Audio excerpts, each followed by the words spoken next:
Welcome সবাইকে অ্যাপটি প্লাসে। তো আজকের ভিডিওতে আমরা বিগত সপ্তাহের যে কারেন্ট অ্যাফেয়ার্স সেই কারেন্ট অ্যাফেয়ার্সের উপর ভিত্তি করে টোটাল 30টা এমসিকিউ করবো কোশ্চেন অ্যান্সার ফরম্যাটে। 30টা এমসিকিউ এবং দুটো মেন্সের কোশ্চেন নিয়ে ডিসকাশন করবো ডাব্লিউবিসিএস এক্সামিনেশনের জন্য। এবার আমরা মেন্সের কোশ্চেন নিয়ে কেন আলোচনা করবো, কারণ আমরা জানি 2025 সাল থেকে ডাব্লিউবিসিএস এক্সাম ডেসক্রিপটিভ প্যাটার্নে হতে চলেছে, সেই জন্য আমরা মেন্সের কোশ্চেনটাও ইনক্লুড করেছি এবং তার সাথে বিগত সপ্তাহে কারেন্ট অ্যাফেয়ার্স উপর ভিত্তি করে 30টা এমসিকিউ কোশ্চেন অ্যান্সার ফরম্যাটে ডাব্লিউবিসিএস এক্সামকে লক্ষ্য রেখে আমরা করবো উইথ এক্সপ্লেনেশন। এবং এই ক্লাসের পিডিএফ যদি তোমরা ডাউনলোড করতে চাও, তাহলে এই ভিডিও ডেসক্রিপশনে লিঙ্ক পেয়ে যাবে, সেই লিঙ্কে ক্লিক করলে তোমরা কিন্তু পেয়ে যাবে হচ্ছে এই ক্লাসের পিডিএফ। ঠিক আছে, তাহলে এবার চলো প্রথম কোশ্চেন আমরা দেখে নিই। প্রথম কোশ্চেন বলছে which country has implemented tourist tax from 1 জানুয়ারি 2025। দেখো চারটে অপশন আছে, এখানে অ্যান্সার হবে রাশিয়া। এবার দেখো আমরা জানি রাশিয়া ইউক্রেন ওয়ার চলছে, সেই রাশিয়া ইউক্রেন ওয়ারের ফলে রাশিয়ার ইকোনমি বিধ্বস্ত হয়েছে। তো রাশিয়া এখন কি প্ল্যান করছে, রাশিয়ার বর্তমানে যে অবস্থা তাতে রাশিয়ার যে ট্যুরিজম সেক্টর আছে, সেই ট্যুরিজম সেক্টর রাশিয়ার জিডিপিতে 3 থেকে 4% মতো কন্ট্রিবিউট করে। আগামী কয়েক বছরের মধ্যে মানে বাই 2030 2030-এর মধ্যে রাশিয়ার প্ল্যান হচ্ছে এই যে 3 থেকে 4% কন্ট্রিবিউট করছে ট্যুরিজম সেক্টর তাদের জিডিপিতে, এটাকে বাড়িয়ে তারা 8% করতে চাইছে।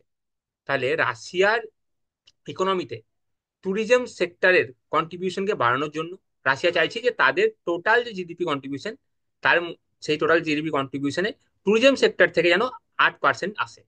সেটার উদ্দেশ্যে রাশিয়া এই ট্যুরিস্ট ট্যাক্সটাকে ইমপ্লিমেন্ট করেছে 1 জানুয়ারি থেকে। এবং কত পার্সেন্ট রেখেছে, আপাতত এটা রেখেছে 1% of cost of lodging and hotels and other accommodation. লোকজন যে হোটেলে থাকবে তার যে লজিং খরচ হবে তার 1% এখন ট্যাক্সটা রাখা হয়েছে এবং এটাকে পরবর্তীকালে বাড়িয়ে 3% করে দেওয়া হবে। এবং এই যে ট্যাক্স এটার ফলে কালেক্ট হবে সেটা ইউজ হবে রিজিনাল ট্যুরিজম ইনফ্রাস্ট্রাকচারকে ইমপ্রুভ করার জন্য।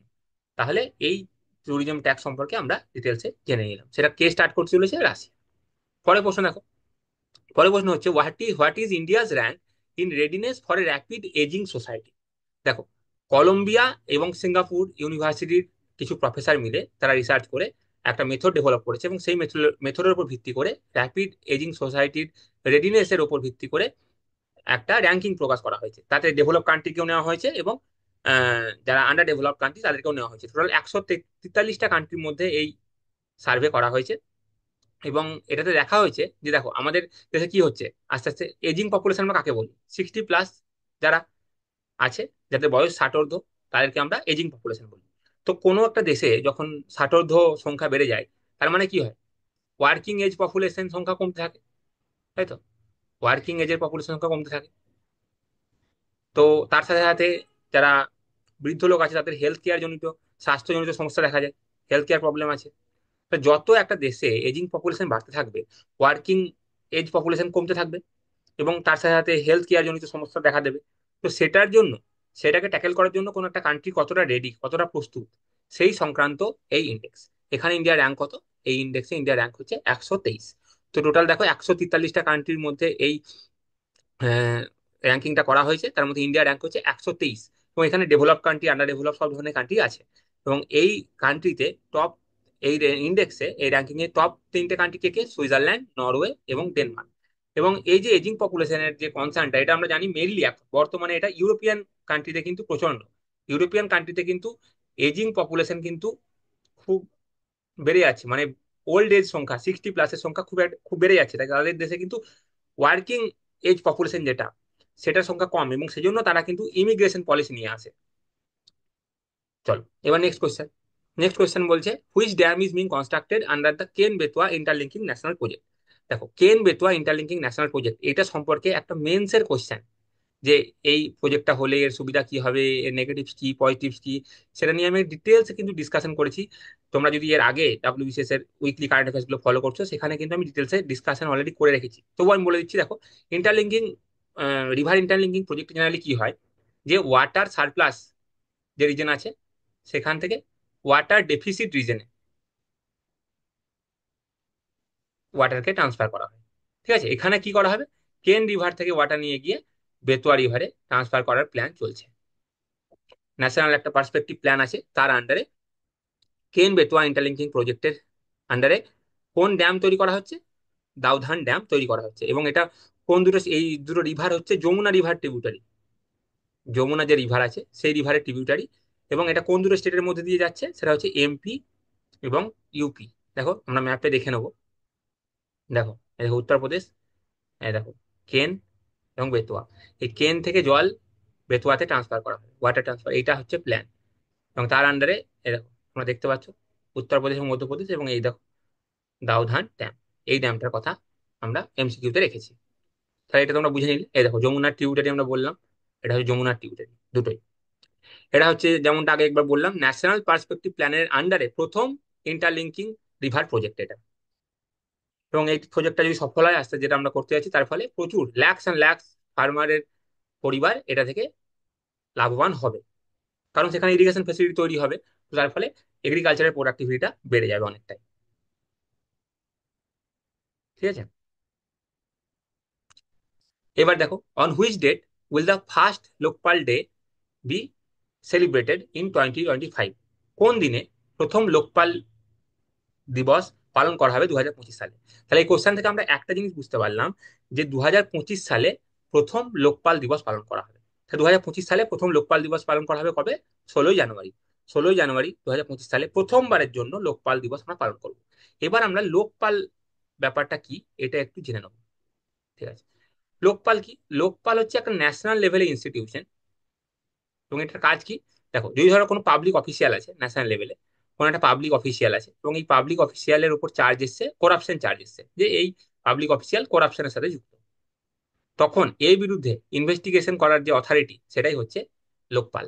এবং সেম একটা সিমিলার অথরিটি স্টেট লেভেলে আছে, স্টেট লেভেলে, সেটাকে আমরা বলি লোকায়ুক্তা। লোকায়ুক্তা। তো দেখো 1960-এর দশক দশক থেকে ইন্ডিয়াতে কি হয়েছে, 1960-এর দশক থেকে আমরা বলতে পারি এই লোকপাল কনসেপ্টটা কিন্তু চলে এসেছিল। এই টার্মটাকে কয়েন করে দিয়েছিল, সেটা দেখবো কে কয়েন করেছিল। যেমন দেখো, এই দেখো এখানে যেমন যেমন আমি লিখে রেখেছি, ঠিক আছে।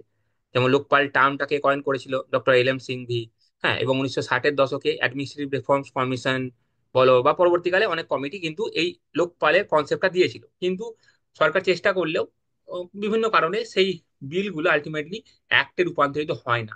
আমরা জানি কোনো একটা বিল যখন পার্লামেন্টে আসে, সেটা বোথ হাউসে পাস হতে হয়, লোকসভা রাজ্যসভা, তারপর প্রেসিডেন্টের সাইন হলে সেই বিলটা অ্যাক্টে পরিণত হয়। কিন্তু লোকপাল বিল এর আগে অনেকবার ডিফিট হয়ে গেছে।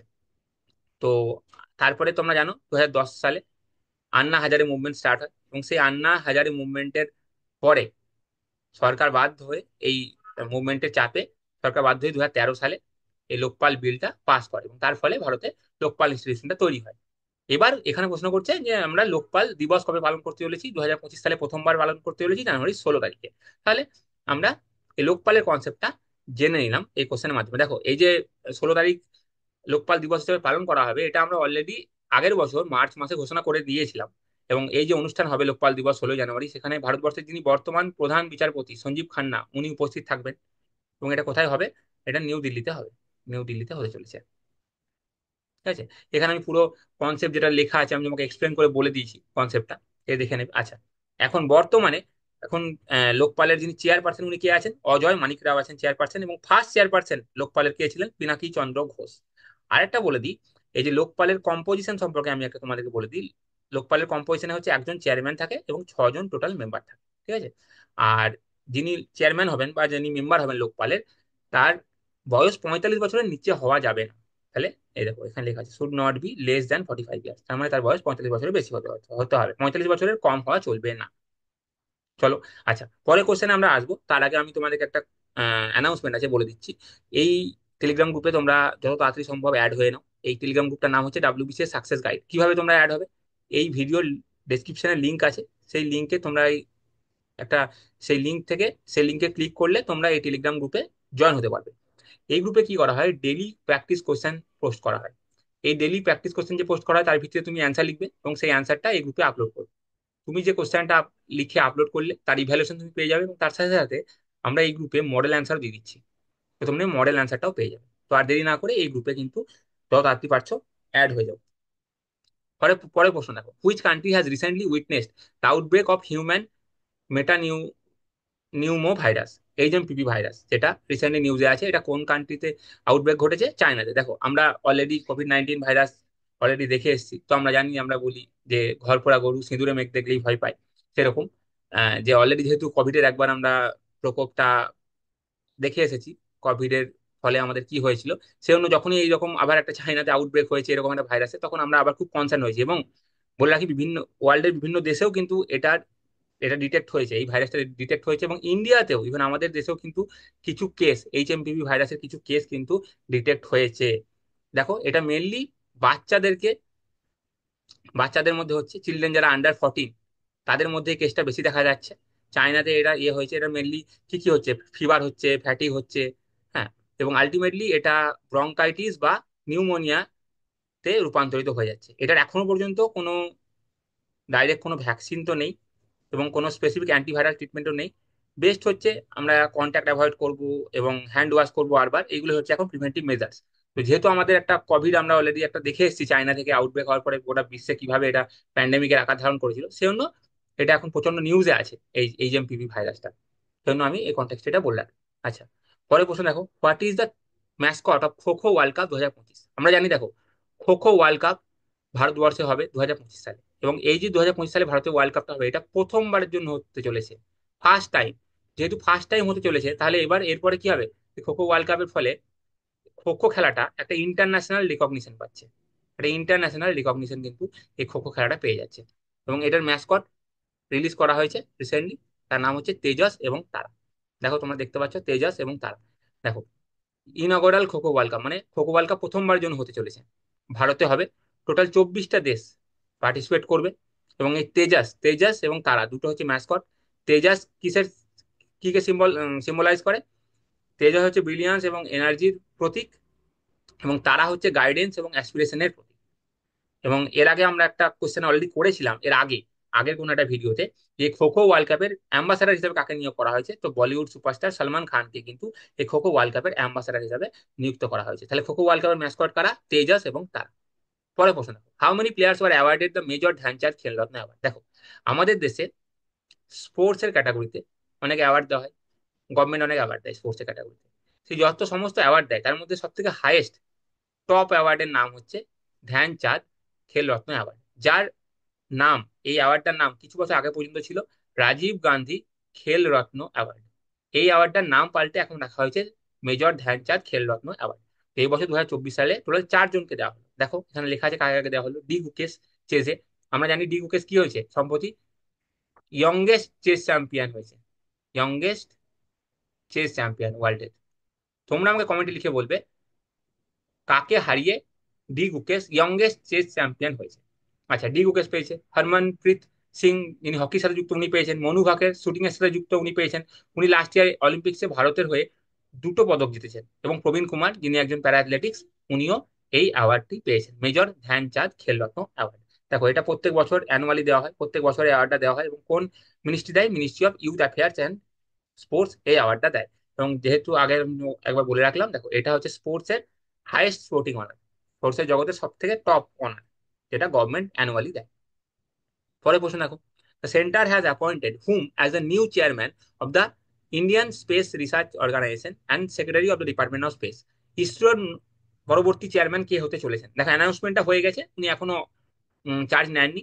যিনি এখন বর্তমান প্রেসিডেন্ট আছেন, সোমনাথ, উনি এখন অফিসে আছেন। কয়েকদিন পর থেকে ভি নারায়ণন ইসরো চেয়ারম্যান হিসাবে টেক ওভার করবেন সোমনাথের কাছ থেকে। তো এই ভি নারায়ণন পরবর্তী ইসরোর চেয়ারম্যান। আচ্ছা, এখানে যে অপশনে আছে আমি বলে রাখছি, ভুবনেশ কুমার হচ্ছে UIDAI এর সিইও পদে ইনি এখন আছেন। ইউনিক আইডেন্টিফিকেশন অথরিটি অফ ইন্ডিয়ার সিইও পদে আছেন ভুবনেশ কুমার। আচ্ছা, যাই হোক, ডিপার্টমেন্ট অফ স্পেস এবং ইসরোর পরবর্তী চেয়ারম্যান হতে চলেছেন ভি নারায়ণন। দেখো, আচ্ছা, ভি নারায়ণন কিন্তু 1984 সাল থেকে ইসরোর সাথে যুক্ত, এবং উনি একজন রকেট এবং স্পেসক্রাফট প্রপালশন এক্সপার্ট।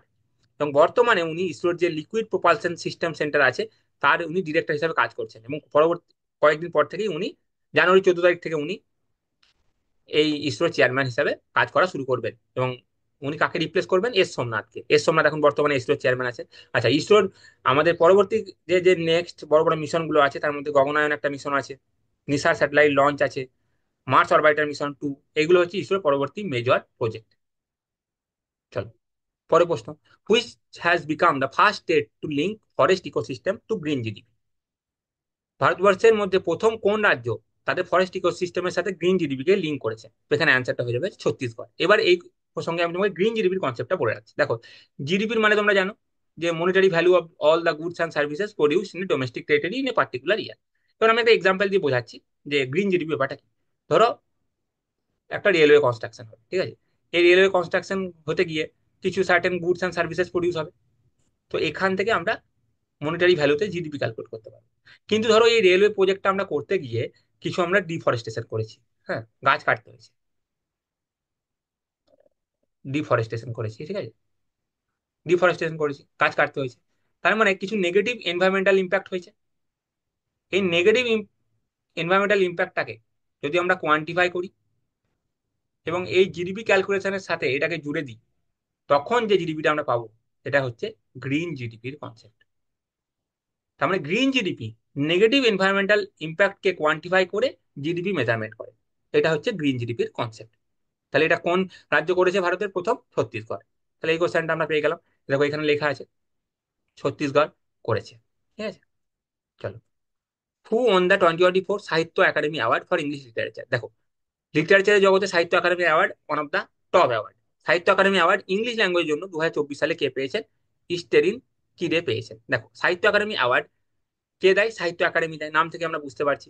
এবং এটা টোটাল আমাদের এই সংবিধানে টোটাল 12টা শিডিউল আছে। তার মধ্যে এই শিডিউলে ল্যাঙ্গুয়েজের কথা বলা আছে। এই শিডিউলে টোটাল 22টা ল্যাঙ্গুয়েজের কথা বলা আছে। এই 22টা ল্যাঙ্গুয়েজ, তার সাথে ইংলিশ ল্যাঙ্গুয়েজ এবং তার সাথে রাজস্থানী ল্যাঙ্গুয়েজ, তার সাথে রাজস্থানী ল্যাঙ্গুয়েজ, এই 24টা ল্যাঙ্গুয়েজের ওপর যদি কোনো রাইটার লিখেছে, তাহলে তার লেখাটা কিন্তু এই সাহিত্য একাডেমি অ্যাওয়ার্ডের জন্য নমিনেশন পেতে পারে। দেখো, হুম, এই বছর টোটাল 21 জন রাইটার এবং পোয়েটকে দেওয়া হচ্ছে সাহিত্য একাডেমি অ্যাওয়ার্ড। এবং ইংলিশ লিটারেচারের জন্য ইস্টেরিন কিরেকে তার স্পিরিটস নাইটস বলে যে নোভেল লিখেছে তার জন্য এই অ্যাওয়ার্ডটা ওনাকে দেওয়া হচ্ছে। আচ্ছা, এই যে আমি বললাম সাহিত্য একাডেমি অ্যাওয়ার্ডটা দেয় টোটাল, এই শিডিউলে যে 22টা ল্যাঙ্গুয়েজ আছে তার সাথে সাথে ইংরেজি এবং রাজস্থানী এই ল্যাঙ্গুয়েজের উপর এই অ্যাওয়ার্ডটা দেওয়া হয়। 1954 সাল থেকে এই অ্যাওয়ার্ডটা দেওয়া হচ্ছে। এবং প্রথম বাঙালি হিসাবে এই অ্যাওয়ার্ডটা জিতেছিলেন জীবনানন্দ দাশ 1955 সালে শ্রেষ্ঠ কবিতার জন্য। তো যেহেতু তোমরা ডাব্লিউবিসিএস এক্সামিনেশনের জন্য প্রিপারেশন নিচ্ছ, সেই জন্য কোনো বাঙালি প্রথম কোন একটা টপ, যেহেতু দেখো সাহিত্য একাডেমি অ্যাওয়ার্ড একটা বড় অ্যাওয়ার্ড, এটা প্রত্যেক বছর দেওয়া হয়, তো সেটা রিলেটেড কোনো একটা স্ট্যাটিক ফ্যাক্ট যদি জিজ্ঞেস করে তাহলে হাই চান্স আছে কোনো বাঙালি সম্পর্কে তোমাকে জিজ্ঞেস করতে পারে। সেই জন্য আমি তোমাকে বলে রাখলাম যে প্রথম কোন বাঙালি এই সাহিত্য একাডেমি অ্যাওয়ার্ড জিতেছিলেন। তো জীবনানন্দ দাশ 1955 সালে শ্রেষ্ঠ কবিতার জন্য সাহিত্য একাডেমি অ্যাওয়ার্ড জিতেছিলেন। চলো, পরের প্রশ্ন। পরের প্রশ্ন হচ্ছে, who has become first Indian airline to launch in flight wifi internet service on domestic flight. দেখো, ডোমেস্টিক ফ্লাইটে প্রথম কোন Indian airline in flight wifi internet service শুরু করলো? তো এটা হচ্ছে এয়ার ইন্ডিয়া। এটা রিসেন্টলি ন্যাশনাল নিউজও হয়েছিল যখন এটা অ্যানাউন্স করে এয়ার ইন্ডিয়া। দেখো, ইন্টারন্যাশনাল ফ্লাইট যেগুলো উইদিন ইন্ডিয়ার মধ্যে এবং সমস্ত ডোমেস্টিক ফ্লাইটে এয়ার ইন্ডিয়া তাদের in flight wifi service provide করতে চলেছে। পরের প্রশ্ন দেখো, which foundation day of DRDO was celebrated on 1 জানুয়ারি 2025। 1 জানুয়ারি 2025 ডিআরডিওর 67তম ফাউন্ডেশন দিবস পালন করা হলো। দেখো, ডিআরডিও মিলিটারির যে রিসার্চ অ্যান্ড ডেভেলপমেন্ট আছে সেটা সংক্রান্ত এ কাজ করে। মিলিটারি রিসার্চ ডেভেলপমেন্ট সংক্রান্ত কাজ করে হচ্ছে ডিআরডিও। এটা কোন মিনিস্ট্রির আন্ডারে আছে? মিনিস্ট্রি অফ ডিফেন্সের আন্ডারে যে department of defence research and development আছে তার প্রিমিয়ার এজেন্সির নাম হচ্ছে ডিআরডিও। ডিআরডিও প্রতিষ্ঠা হয় 1958 সালে। এর মেন হেডকোয়ার্টার হচ্ছে নিউ দিল্লি ডিআরডিও ভবন এবং বর্তমান যিনি চেয়ারম্যান তার নাম হচ্ছে ডক্টর সমীর ভি কামাত, হচ্ছে বর্তমান চেয়ারম্যান ডিআরডিও। আচ্ছা, এবার দেখো, Arun Roy was a famous Bengali what who passed away on January 2, 2025। দেখো, আমরা জানি যে কোনো ফেমাস পার্সোনালিটি যখন মারা যায় তার থেকে কিন্তু প্রশ্ন আসতে আমরা ডাব্লিউবিসিএস এর প্রিভিয়াস ইয়ার কোশ্চেন যদি আমরা দেখি, আমরা কিন্তু দেখেছি। তো অরুণ রয় যিনি একজন বিখ্যাত কি ছিলেন? ফিল্ম ডিরেক্টর ছিলেন। উনি রিসেন্টলি মারা গেছেন। তো উনি যে বিখ্যাত বইটার জন্য, সিনেমার জন্য বিখ্যাত, সেটা হচ্ছে 11, দ্য ইমমর্টাল 11। এটা 2011 সালে রিলিজ হয়। এই সিনেমাটা কি সংক্রান্ত? দেখো, 1911 সালে মোহনবাগান ক্লাব, মোহনবাগান ক্লাব ব্রিটিশের ব্রিটেনের একটা ক্লাবকে হারিয়ে দেয় ফুটবল ম্যাচে। হুম, ফুটবল ম্যাচে মানে তাদের বিরুদ্ধে খুব ভালো খেলে, অ্যাকচুয়ালি তাদের বিরুদ্ধে অ্যাকচুয়ালি খুব ভালো খেলে। তো এই যে মোহনবাগান ক্লাব এর যে 11 জন প্লেয়ার খেলেছিল এই ম্যাচটাতে, তারা বেয়ার ফুট খেলেছিল, মানে খালি পেট, খালি পায়ে খেলেছিল তারা। সেজন্য, এবং এই যে খালি পায়ে তারা খেলেছিল এটার সাথে ইন্ডিয়ান ন্যাশনাল মুভমেন্টটাকে জুড়ে দিয়ে একটা সিনেমা বানিয়েছিলেন এই অরুণ রয়, 11 দ্য ইমর্টাল 11। এই সিনেমাটার জন্য উনি খুব বিখ্যাত। তো এই অরুণরা রিসেন্টলি মারা গেছেন, তো যেহেতু মারা গেছেন যেসব ফেমাস পার্সোনালিটি, সেখান থেকে প্রশ্ন আসে, জেনারেলি বলা হয় যে ইনি মারা গেছেন রিসেন্টলি, ইনি কিসের সাথে যুক্ত ছিলেন, সেই সংক্রান্ত আমি একটা কোশ্চেন রেখেছি। উনি বিখ্যাত ফিল্ম ডিরেক্টর ছিলেন। তাছাড়া উনি আরো হিরালাল, চোলাই, বাঘা যতীন, এইসব সিনেমার জন্য উনি বিখ্যাত। দেখো পরে প্রশ্ন, which state is conducting the countries first coastal and water bird census? ভারতবর্ষের কোন রাজ্য প্রথম coastal and water bird census করছে? সেটা হচ্ছে গুজরাট। দেখো আমরা যদি কোস্টাল স্টেট দেখে নিই ইন্ডিয়া, আমরা যদি কোস্টাল স্টেট দেখি, এখান থেকে যদি আমরা স্টার্ট করি, তাহলে আমাদের টোটাল 9টা কোস্টাল স্টেট আছে। গুজরাট আছে, তারপরে তুমি মহারাষ্ট্র পেয়ে যাবে, গোয়া আছে, এখানে কর্ণাটক আছে, তারপরে কেরালা আছে, তামিলনাড়ু আছে, অন্ধ্রপ্রদেশ আছে, ওয়েস্ট বেঙ্গল, ওড়িশা আছে, এবং তারপরে আছে হচ্ছে ওয়েস্ট বেঙ্গল। তাহলে কটা হলো? 1 2 3 4 5 6 7 8 9, টোটাল 9টা আছে। এর সাথে 4টে ইউটি আছে, দেখো এখানে লাক্ষাদ্বীপ আছে, এদিকটায় আন্দামান নিকোবর আছে, তার সাথে পুডুচেরি আছে, এবং তার সাথে আছে হচ্ছে দমন and Diu and Dadra Haveli. এখন তো দুটো মার্জ হয়ে গেছে দমন অ্যান্ড দিউয়ের সাথে, দাদরা নগর হাভেলি। তো এই দুটো, এই 4টে টোটাল, তাহলে 9টা প্লাস 4টা, টোটাল 13টা জায়গায় আমাদের কোস্টাল বাউন্ডারি আছে ইন্ডিয়ার। দেখো গুজরাটে অলরেডি এই সেন্সাসটা হয়ে গেছে, ঠিক আছে। মেরিন স্যাংচুয়ারি জামনগর এবং মেরিন ন্যাশনাল পার্কে এই সেন্সাসটা অলরেডি হয়ে গেছে। এখান থেকে যে ডেটা কালেকশন করা হয়েছে, সেই ডেটা কালেকশনটা কিসে হেল্প করবে? আমাদের বার্ড কনজারভেশনে হেল্প করবে। পরে প্রশ্ন দেখো, according to the recent RBI report, what is the estimated GDP growth of India in 2024-2025? RBI এর রিসেন্ট ডেটা অনুসারে আরবিআই কি বলেছে যে ইন্ডিয়ার প্রজেক্টেড জিডিপি গ্রোথ কত 2024-25-এর জন্য? সেটা হচ্ছে 6.6%। সেটা আরবিআই এখন প্রজেক্ট করেছে। আচ্ছা, আরবিআই সংক্রান্ত একটা স্ট্যাটিক যেটা কোশ্চেন তোমাদের আসতে পারে, যেটা তুমি যদি ইউপিএসসি ও পিভিএসসি এর কোশ্চেন ঘাটো এসেছে, বা এমনি যে কোনো স্টেট পিসিএস তোমরা তোমরা যদি দেখো, যে আরবিআই এর একটা রিপোর্ট আছে, famous report, financial stability report. হুম, এখানে এটা কে পাবলিশ করে? আরবিআই পাবলিশ করে। এখানে ভারতীয় ফিনান্সিয়াল সিস্টেমের যে স্ট্রেংথ তার কথা বলা হয়েছে। তো এখানে তোমাকে একটা স্ট্যাটিক কোশ্চেন দিতে পারে, বলতে পারে ফিনান্সিয়াল স্টেবিলিটি রিপোর্ট এটা কে, কোন অর্গানাইজেশন পাবলিশ করে? ওখানে অ্যান্সার হয়ে হচ্ছে আরবিআই। পরে প্রশ্ন দেখো, which state's forest department has developed a park based on Mahabharata? খুব ইন্টারেস্টিং, মহাভারতের থিমের উপর একটা পার্ক বানিয়ে ফেলা হয়েছে।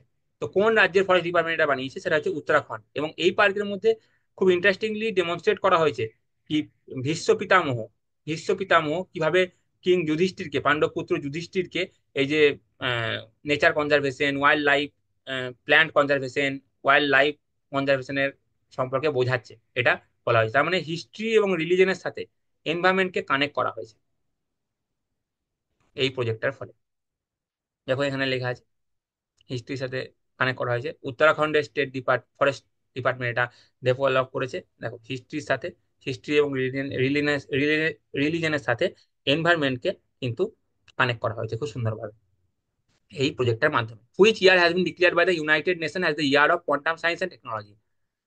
Quantum year of quantum science and technology বলে ইউনাইটেড নেশন এবছর মানে 2025-কে ঘোষণা করেছে। দেখো আমরা যখনই কোনো ম্যাটারকে অ্যাটমিক বা সাব অ্যাটমিক লেভেলে নিয়ে গিয়ে স্টাডি করি, তখন সেটা কোয়ান্টাম মেকানিক্সের পার্ট হয়, ঠিক আছে। তখন সেটা কোয়ান্টাম মেকানিক্সের পার্ট হয়েছে। দেখো এই যে quantum mechanics is the study of behaviour of matter and energy and light at the atomic and sub atomic level. চলো পরে প্রশ্ন, Sucha Singh who was awarded the 2024 Arjuna award in the life time category belongs to which sports? ইনি কোন sports সাথে যুক্ত? Athletics এর সাথে যুক্ত। দেখো এর আগে আমরা পড়লাম যে স্পোর্টিং ক্যাটাগরিতে ভারত সরকার কিছু অ্যাওয়ার্ড দেয়। তার মধ্যে হাইয়েস্ট অ্যাওয়ার্ডের নাম এক্ষুনি আমরা কি দেখলাম? মেজর ধ্যানচাঁদ খেল রত্ন অ্যাওয়ার্ড, এটা দেখলাম। এবং এটা বাদ দিয়ে আর যে হাইয়েস্ট অ্যাওয়ার্ড আছে, অন্যতম একটা হাইয়েস্ট অ্যাওয়ার্ড আছে, তার নাম হচ্ছে অর্জুনা অ্যাওয়ার্ড। তাহলে এটাও স্পোর্টস এর ক্যাটাগরিতে অ্যাওয়ার্ড। দেখো এই যে অর্জুনা অ্যাওয়ার্ড, এটা এবং এটা কবে থেকে দেওয়া শুরু হয়? 1961 সাল থেকে দেওয়া শুরু হয়। দেখো এটা হচ্ছে সেকেন্ড হাইয়েস্ট স্পোর্টিং অনার ইন্ডিয়ার। তাহলে হাইয়েস্ট স্পোর্টিং অনার কি ইন্ডিয়ার? মেজর ধ্যানচাঁদ খেলরত্ন অ্যাওয়ার্ড, যেটা আমরা অলরেডি দেখলাম। What is India's rank in the world in the export of textile and apparel in 2023? 2023-তে টেক্সটাইল এবং অ্যাপারেল এক্সপোর্টের ক্ষেত্রে ভারতের র্যাঙ্ক কত? তো ভারতের র্যাঙ্ক হচ্ছে 6th। দেখো তাহলে ভারত হচ্ছে 6th largest exporter of textile এবং অ্যাপারেল। আচ্ছা, ভারতের যত টোটাল এক্সপোর্ট আছে, ভারতের যে টোটাল এক্সপোর্ট আছে, সেই টোটাল এক্সপোর্টের 8% কন্ট্রিবিউট করা হচ্ছে, অ্যারাউন্ড 8%, 8.21% কন্ট্রিবিউট করা হচ্ছে ভারতের টেক্সটাইল সেক্টর, অ্যাপারেল সেক্টর এবং হ্যান্ডিক্রাফট সেক্টর। এই তিনটে সেক্টর মিলে ভারতের টোটাল এক্সপোর্টের 8% মতো এরা কন্ট্রিবিউট করে। এবং এরা গ্লোবাল ট্রেডের মোটামুটি 4% কন্ট্রিবিউট করে। দেখো, which city has launched climate mission aiming to become world's first energy literate city. দেখো, চারটে অপশন আছে, এখানে অ্যান্সার হবে ইন্দোর। ইন্দোর কি হতে চাইছে? ওয়ার্ল্ডের প্রথম এনার্জি লিটারেট সিটি হিসাবে নিজেকে স্থাপিত করতে চাইছে, এবং তার জন্য এ একটা মিশন লঞ্চ করেছে, সেটা হচ্ছে ক্লাইমেট মিশন লঞ্চ করেছে। এর উদ্দেশ্য কি? এর উদ্দেশ্য হচ্ছে কার্বন এমিশনকে কমানো এবং একটা ক্লাইমেট কনসিয়াস কমিউনিটি বিল্ড করা। আমরা জানি ইন্দোর ক্লিনেস্ট সিটি আমাদের। তো এখানে এই ধরনের এই, একটা ক্যাম্পেইন লঞ্চ করা হয়েছে, ক্লাইমেট মিশন, এবং এর উদ্দেশ্য হচ্ছে মেনলি কার্বন এমিশন যাতে আরো রিডিউস করা যায়। চলো পরের প্রশ্ন দেখা যাক কি বলছে। পরের প্রশ্ন বলছে, with the help of which rocket, কোন রকেটের সাহায্য নিয়ে ISRO successfully launched the space docking experiment mission. কোন রকেটের সাহায্য নিয়েছে ইসরো? PSLV-C60। দেখো, আমরা ডকিং জানি, শিপের ডকিং হয় জানি। তো স্পেস ডকিং ব্যাপারটা কি? এটা একটা প্রসেস। স্পেস ডকিং হচ্ছে এমন একটা প্রসেস, তো একটা স্পেস ক্রাফটের সাথে আর একটা স্পেস ক্রাফটকে জোড়া, এই প্রসেসটা হচ্ছে স্পেস ডকিং। এই জোড়াটা কোথায় হচ্ছে? স্পেসে হচ্ছে। এটা হচ্ছে স্পেস ডকিং। তো কোন রকেটের হেল্প নেওয়া হয়েছে? PSLV-C60 হেল্প নিয়ে এটা সাকসেসফুলি লঞ্চ করেছে ইসরো। এখানে এটা PSLV-C60 হেল্প নেওয়া হয়েছে। আচ্ছা, which team has one it's 33rd Santosh trophy in the 78th edition of Santosh trophy 2024-2025। দেখো, সন্তোষ ট্রফির 78তম এডিশন খেলা হয়ে গেল, এবং এবছর কে চ্যাম্পিয়ন হয়েছে? ওয়েস্ট বেঙ্গল। এবার যেহেতু ওয়েস্ট বেঙ্গল চ্যাম্পিয়ন হয়েছে, WBCS এক্সামিনেশনের জন্য তোমরা প্রিপারেশন নিচ্ছ, সেজন্য এই কোশ্চেনটা কিন্তু ইম্পর্টেন্ট হয়ে যাচ্ছে। এবং ওয়েস্ট বেঙ্গল এই নিয়ে 33 বার রেকর্ড টাইম জিতলো। রেকর্ড টাইম 33 বার, সব থেকে বেশি বার কিন্তু ওয়েস্ট বেঙ্গল জিতেছে সন্তোষ ট্রফি। এটা ফুটবলের সাথে অ্যাসোসিয়েটেড, এই সন্তোষ ট্রফিটা হচ্ছে ফুটবলের সাথে অ্যাসোসিয়েটেড। দেখো, কাকে হারিয়ে ওয়েস্টবেঙ্গল জিতলো? কেরালাকে হারিয়েছে। আচ্ছা, এই সন্তোষ ট্রফিটা খেলা কবে থেকে হচ্ছে? 1941 সাল থেকে হচ্ছে, এবং ওয়েস্টবেঙ্গল এখন পর্যন্ত টোটাল 33টা ট্রফি জিতেছে সন্তোষ সন্তোষ কাপের। তো তোমাকে এইভাবে প্রশ্ন করতে পারে, যদি স্ট্যাটিক প্রশ্ন করে দেয় যে সন্তোষ ট্রফি কোন খেলার সাথে যুক্ত, এইভাবে কিন্তু আমরা কোশ্চেন আসতে দেখেছি। PSC কিন্তু এইভাবেও কোশ্চেন করে, সন্তোষ ট্রফি বলে দেবে এই ট্রফিটা কোন স্পোর্টস এর সঙ্গে যুক্ত, চারটা অপশন দেওয়া থাকবে তোমার। আচ্ছা, পরে প্রশ্ন দেখো, ইন্ডিয়ার first glass bridge over the sea, sea এর ওপরে প্রথম গ্লাস ব্রিজ কোথায় উদ্বোধন করা হলো? কোথায় উদ্বোধন করা হলো? এটা কন্যাকুমারীতে উদ্বোধন করা হলো।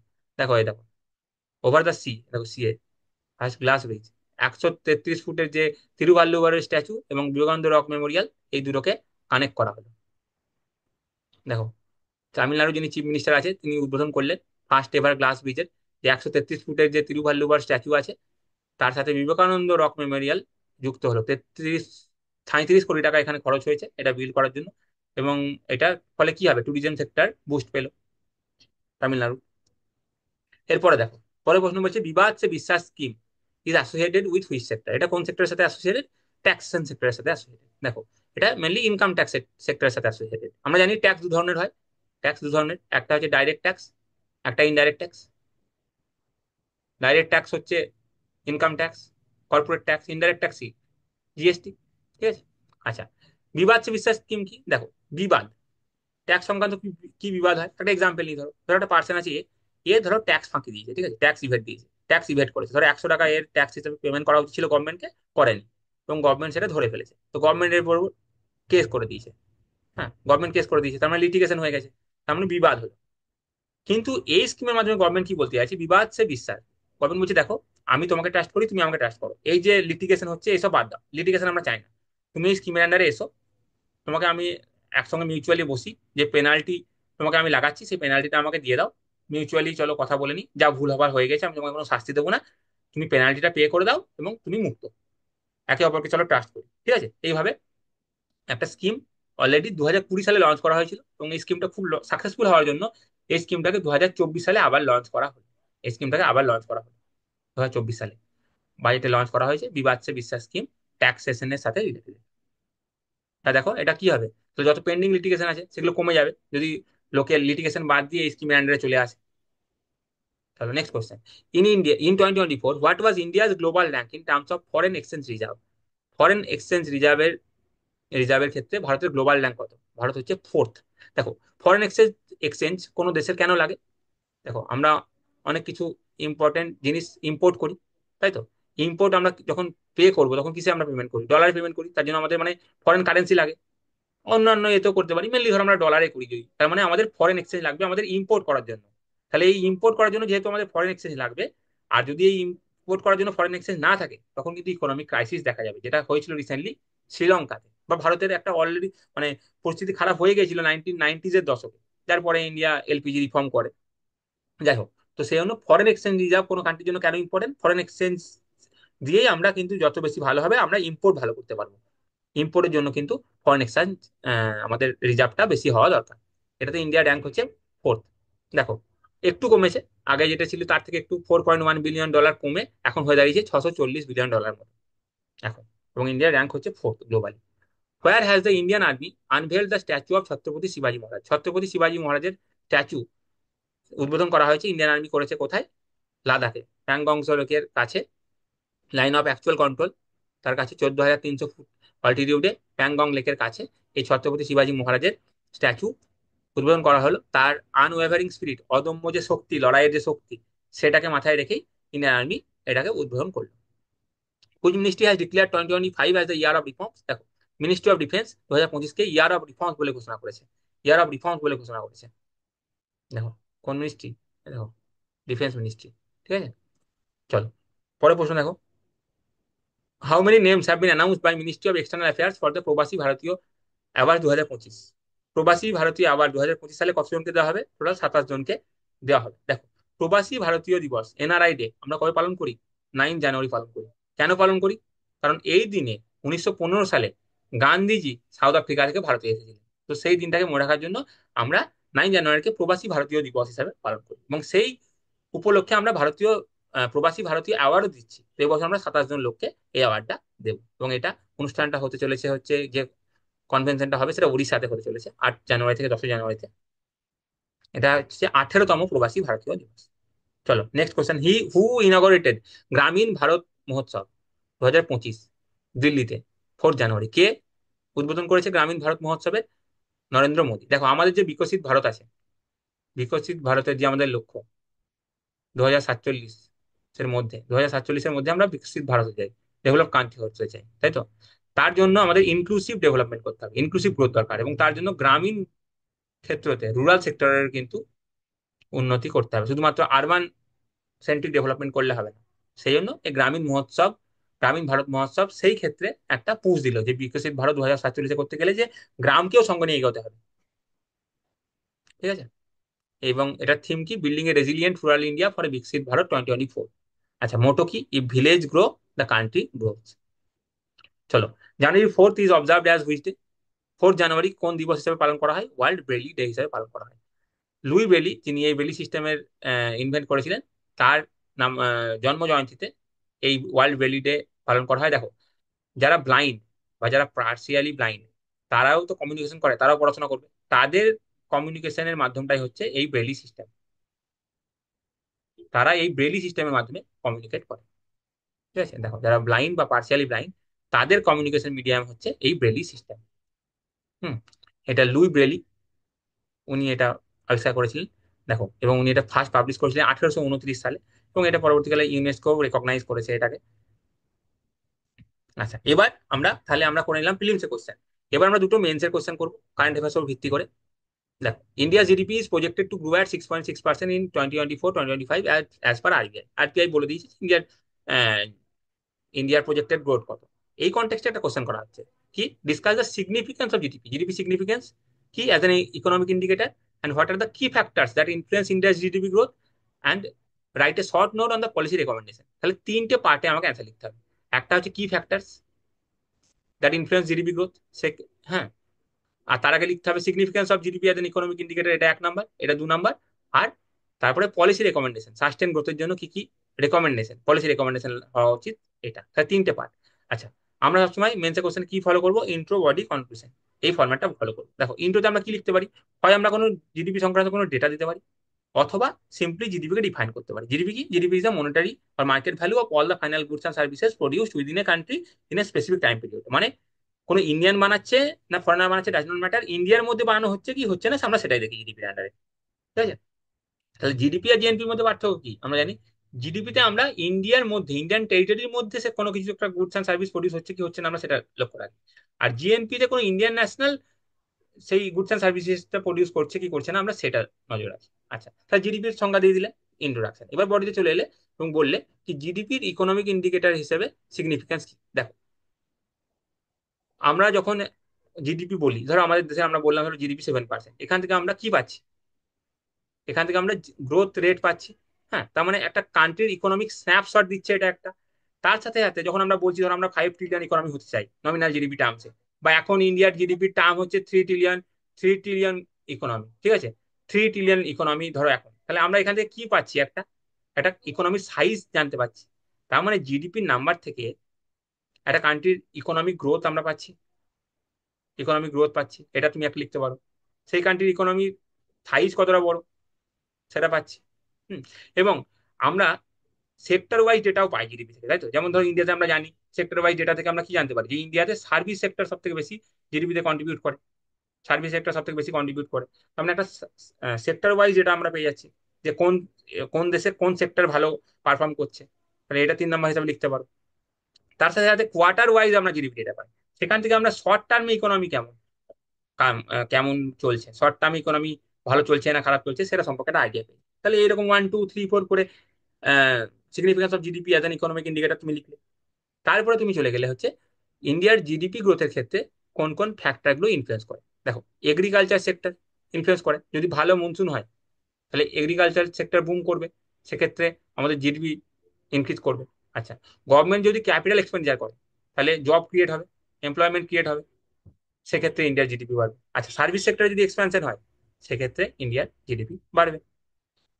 আচ্ছা, আর এছাড়া তুমি রিস্ক আর চ্যালেঞ্জটাও বলে দেবে, যে দেখো যদি কোনো কারণে আবার যদি মনসুন খারাপ হয় তাহলে তো এগ্রিকালচার সেক্টর ডাউন যাবে, সেক্ষেত্রে ইন্ডিয়ার জিডিপি কমে যেতে পারে।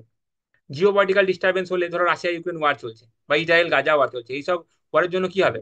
ইম্পোর্টের কস্ট বেড়ে যাবে বা আমাদের এক্সপোর্ট ব্যাঘাত হতে পারে, সেক্ষেত্রে জিডিপি কমে যেতে পারে। তো এগুলো তুমি রিস্ক অ্যান্ড চ্যালেঞ্জের কিছু বলে দিলে। তার সাথে যে যদি আমরা সাস্টেন গ্রোথ চাই তার জন্য কি কি রেকমেন্ডেশন।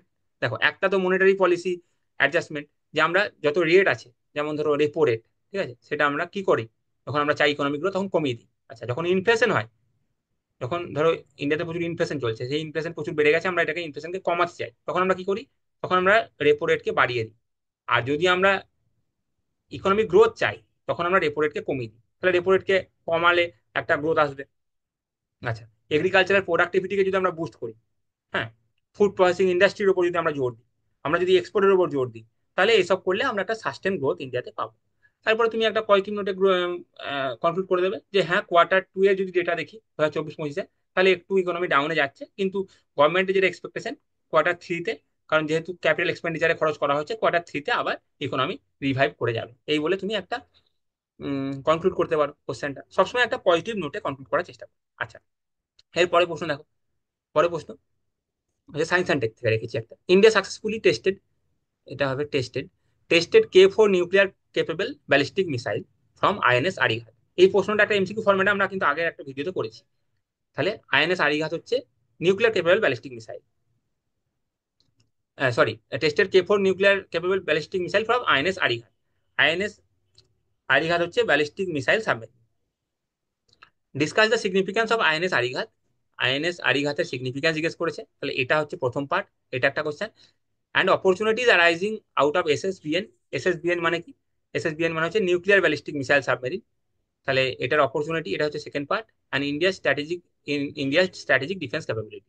তাহলে এই দুটো পার্ট তোমাকে জিজ্ঞেস করছে, একটা বলছে আইএনএস আরিঘাতের সিগনিফিকেন্স, আর তার অ্যাসোসিয়েটেড অপরচুনিটি কি কি আছে। এই দুটো কোশ্চেন এখান থেকে তুমি, সেম ফরম্যাট আমরা, ইন্ট্রো বডি কনক্লুশন, এটা আমরা রাখবো। দেখো, তুমি ইন্ট্রোতে কি লিখবে, যে আইএনএস আরিঘাতটা ডিসক্রাইব করবে, এটা লিখলে যে আইএনএস আরিঘাত হচ্ছে ইন্ডিয়ার second submarine in the Arihant class of nuclear ballistic missile submarine. দেখো, ইন্ডিয়ার প্রথম নিউক্লিয়ার ব্যালিস্টিক মিসাইল সাবমেরিন হচ্ছে আরিহান্ত, তাহলে এটা যেটা আইএনএস আরিঘাত, এটা হচ্ছে ইন্ডিয়ার second submarine in the Arihant class, যেটা হচ্ছে নিউক্লিয়ার ব্যালিস্টিক মিসাইল সাবমেরিন। যেটা আরিহান্ত, যেটা ইন্ডিয়ার first nuclear power ballistic missile, সেটা কবে কমিশন করা হয়েছিল? 2010 সালে কমিশন করা হয়েছিল, এবং সেখানে স্বদেশীয় মাত্রা, ইন্ডিজেনাইজেশনের মাত্রা ছিল 30%। বাট এই যে আইএনএস আরিঘাত, যেটা ইন্ডিয়ার second nuclear ballistic missile submarine, এখানে ইন্ডিজেনাইজেশনের মাত্রা হচ্ছে 60%। আচ্ছা, এই প্রসঙ্গে আমি মিসাইলের ক্লাসিফিকেশন অনেকভাবে করা যায়। তার মধ্যে দুটো ক্যাটাগরাইজেশন হচ্ছে, একটা হচ্ছে ব্যালিস্টিক মিসাইল আর একটা হচ্ছে ক্রুজ মিসাইল। তো ব্যালিস্টিক মিসাইল কি, ধরো এই একটা সোর্স আছে আর এটা ধরো টার্গেট আছে, যদি এটা প্রজেক্টাইল মিসাইল, মোশনের মধ্যেও যায়, এরকম যায়, হ্যাঁ, যদি এরকম যায়, মোশনটা প্রজেক্টাইল হয়, প্রজেক্টাইল, তাহলে এটা হচ্ছে ব্যালিস্টিক মিসাইল। আর ক্রুজ মিসাইলে এটা হচ্ছে ধরো এটা সোর্স আর এটা ধরো টার্গেট, এটা হচ্ছে লিনিয়ার মোশন আছে, লিনিয়ার মোশন, তাহলে এটা হচ্ছে ক্রুজ মিসাইল। তাহলে মোশনের উপর ভিত্তি করে আমরা ক্যাটাগরাইজেশনটা করতে পারি। আচ্ছা, এবার আমি ডাইরেক্ট বডিতে চলে আসবো। ইন্ট্রো লেখার পরে বডিতে কি, এই যে আইএনএস আরিঘাত, যেটা হচ্ছে নিউক্লিয়ার ক্যাপেবল, তার সিগনিফিকেন্স কি ইন্ডিয়ার, দেখো। এটা ইন্ডিয়ার নিউক্লিয়ার ট্রায়াডকে আরো স্ট্রং করলো। নিউক্লিয়ার ট্রায়াড কি, দেখো, কোন একটা দেশ, ওয়ার্ল্ডের মধ্যে খুব কম দেশই পারে এবং ইন্ডিয়া তার মধ্যে পড়ে, কোন একটা দেশ যদি এয়ার থেকে, ল্যান্ড থেকে এবং সি থেকে, তিনটে জায়গা থেকেই নিউক্লিয়ার ওয়েপেন লঞ্চ করতে পারে, তাহলে সেটাকে আমরা বলছি নিউক্লিয়ার ট্রায়াড। তো যেহেতু এবার সি তেও আমরা যেহেতু একটা সাবমেরিন পেয়ে গেলাম যেটা হচ্ছে নিউক্লিয়ার ক্যাপেবল, তার মানে এবার সি থেকেও আমরা লঞ্চ করতে পারবো। তার মানে ইন্ডিয়ার যে নিউক্লিয়ার ট্রায়াড আছে সেটাকে এটা স্ট্রেনদেন করলো। এটা একটা 1 নম্বর পয়েন্ট লিখলে এটা সিগনিফিকেন্স। তাহলে নিউক্লিয়ার ডিটারেন্স ইন্ডিয়ার এখন বেড়ে গেল। আমাকে যদি কেউ আঘাত করে তাহলে আমি প্রত্যাঘাত করতে পারবো সাবমেরিন দিয়ে, কারণ এটা নিউক্লিয়ার ক্যাপেবল।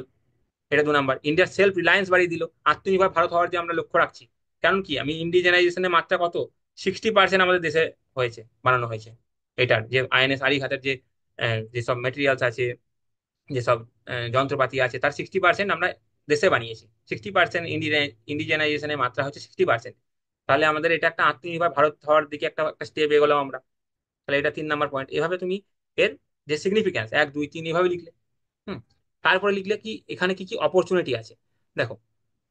যদি ইন্ডিয়া এটা বানাতে পারে তাহলে it can build any kind of submarine from the nuclear stable. তার মানে আরো অনেক বানাতে পারে। দ্বিতীয়, আমরা যখন একটা বানিয়ে ফেলেছি যেখানে 60% আমরা আমাদের দেশে বানিয়েছি, যার 60% আমরা আমাদের দেশে বানিয়েছি, তাহলে আমরা পরবর্তীকালে আরো বানাতে পারবো। তাহলে আমাদের এগুলো ফিউচার সাবমেরিন প্রোগ্রামের জন্য এটা হেল্পফুল হবে। এবং এটা যখন একটা ডেভেলপমেন্ট করব, এটা রিলেটেড প্রচুর জব ক্রিয়েট হবে, তার মানে ইকোনমি বুম করবে। তো এইভাবে তুমি 1 2 3 করে অপরচুনিটি গুলো লিখবে। এরপরে এরপরে তুমি কনক্লুশনে বলে দেবে যে হ্যাঁ, একটা যদি আমরা এইভাবে নিউক্লিয়ার ক্যাপেবল এরকম সাবমেরিন বানাতে পারি, সেটা একসাথে অনেক কিছু হেল্প করবে। হ্যাঁ, একটা তুমি বলবে যে টেকনোলজিক্যাল অপারেশনাল ট্রেনিং, এসব চ্যালেঞ্জ তো থাকবেই, কিন্তু সেসব চ্যালেঞ্জকে আমরা যদি ওভারকাম করতে পারি তাহলে এমপ্লয়মেন্ট ক্রিয়েট হবে, ওভারঅল ইমপ্রুভমেন্ট হবে ডিফেন্স সেক্টরে, সাইন্টিফিক সেক্টরে এবং ইন্ডাস্ট্রিয়াল সেক্টরে। এই বলে তুমি একটা পজিটিভ নোটে কিন্তু শেষ করতে পারো। সবসময় অ্যান্সারের কনক্লুশন যখন তুমি লিখবে সেটা পজিটিভ নোটে তুমি শেষ করবে। ঠিক আছে। Thank you.